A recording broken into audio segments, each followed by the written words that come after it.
Hola, soy Alejandro González Aguilar, alumno de la Universidad Politécnica del Centro, de la materia de resolución de conflictos, con matrícula 004515 del cuatrimestre número 5 y del grupo A25.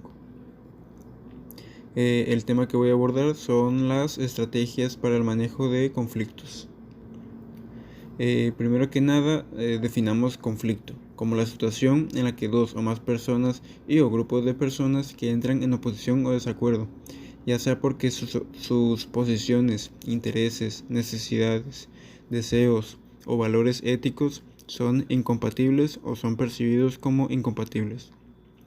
Dentro de las cuatro teorías existen dos más importantes que son: número 1, la etología con orientación biológica, que supone que el ser humano tiene pulsiones biológicas invariables, acepta un potencial general de agresión y convierte así el conflicto en una situación social natural.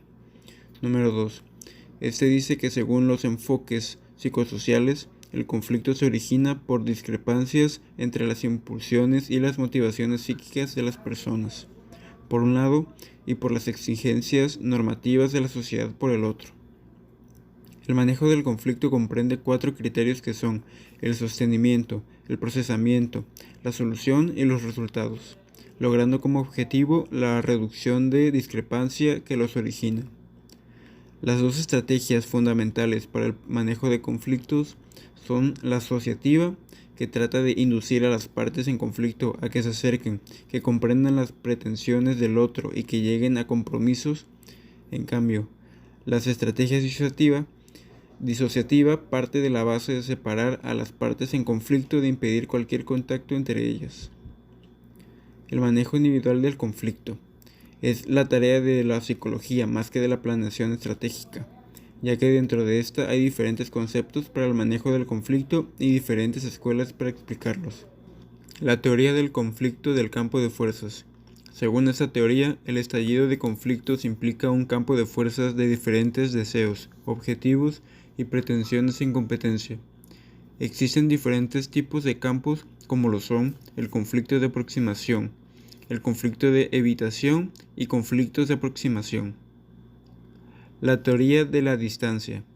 Esta teoría más que nada se basa en la reflexión de que los conflictos aparecen cuando existen disonancias entre el conocimiento y la actuación de la persona. Modelo psicoanalítico del conflicto en el modelo. Las necesidades y las pulsiones determinadas por el principio del placer urgen a ser satisfechas inmediatamente, mientras que el entorno exige renunciar a la pulsión o adoptar las formas de satisfacer socialmente prescritas, lo que provoca tensiones internas y conflictos. Comunicación interpersonal y manejo de conflictos.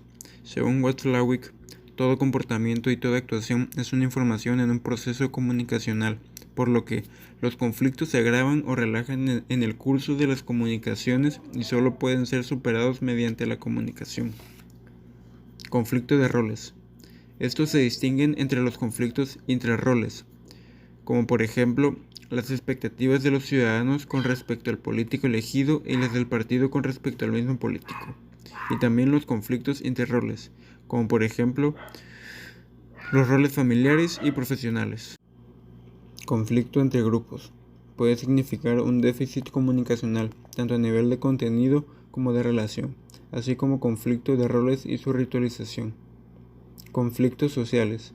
Las estrategias para el manejo de conflictos sociales dependen, en gran medida, de las imágenes sociofilosóficas de la sociedad. Para Karl Marx, los conflictos surgen debido a las luchas por la distribución en constante aumento entre las clases poseedora y dominante por un lado, y la clase desposeída y oprimida por el otro. Por lo que para él, la solución de los conflictos consiste en crear una sociedad sin clases. Conflictos internacionales. A diferenciación de los conflictos personales y sociales, en los internacionales no hay en la mayoría de veces una instancia superior que modere o imponga la calma. Estrategias para disminuir la violencia en los conflictos internacionales. Diversas estrategias han sido desarrolladas para eludir el automatismo de la confrontación violenta en los conflictos internacionales, y se trata de las siguientes. Estados poderosos se declaran árbitros o policías mundiales de un orden pacífico regional o global. Creación de una forma supranacional del gobierno mundial. Pueden ser sociedad de naciones, la ONU, pero también puede ser la OMC. El desarrollo de formas no violentas de sostener conflictos. Principios para solucionar conflictos. Hay buenas y malas soluciones de conflictos, y no es raro que una misma solución sea considerada buena por una de las partes y mala por la otra. Los criterios principales para juzgar la utilidad de las soluciones de conflicto rezan: 1. La calidad. 2. La aceptabilidad. Esto significa que la solución de un conflicto es tanto más útil cuanto mejor satisfaga pretensiones lógicamente racionales, como por ejemplo con respecto a los costos que genera, y cuanto más sea aceptada por todos los involucrados con menos reparos. Discusión del esquema. El caso más problemático es, con seguridad, aquel en el que hay que decidir respecto a un conflicto considerado de gran importancia por todas las partes, y en el que no es posible lograr un acuerdo mediante, por ejemplo, concesiones mutuas. Normalmente, si no hay una instancia superior, este conflicto lleva a confrontaciones violentas que terminan con la victoria o con la derrota, o bien se llega a la aceptación de una instancia superior como mediadora, cuando las partes en conflicto están agotadas.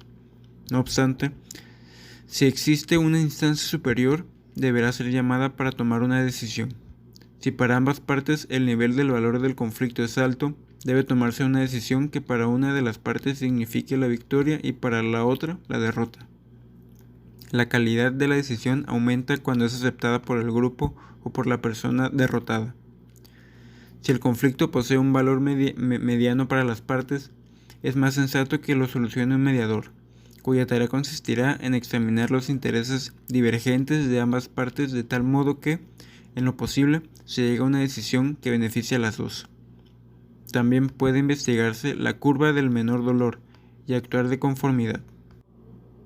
En conclusión, que existen conflictos es común, lo malo está en no resolverlos o resolverlos mal. Es inevitable y es parte inherente en las relaciones interpersonales.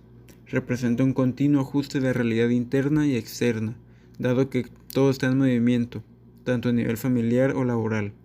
Todos los espacios que llenamos como personas fluyen y se desarrollan intensamente, obligándonos a realizar ajustes cada cierto tiempo, y esos ajustes son los conflictos. Resolver un conflicto implica disposición, la cual se logra de manera natural cuando existen condiciones para el diálogo. Sin embargo, cuando falta confianza, respeto o equidad en la comunicación, se puede recurrir a la figura del mediador, quien deberá facilitar su resolución de manera colaborativa y estratégica. La negociación como estrategia de resolución de conflicto favorece a las partes, inicialmente en desacuerdo o disconformes, que lleguen a un acuerdo mutuamente satisfactorio con economía de esfuerzos. Y con esto daremos por terminado el final del tema de las estrategias para el manejo de conflicto. Muchas gracias por su atención.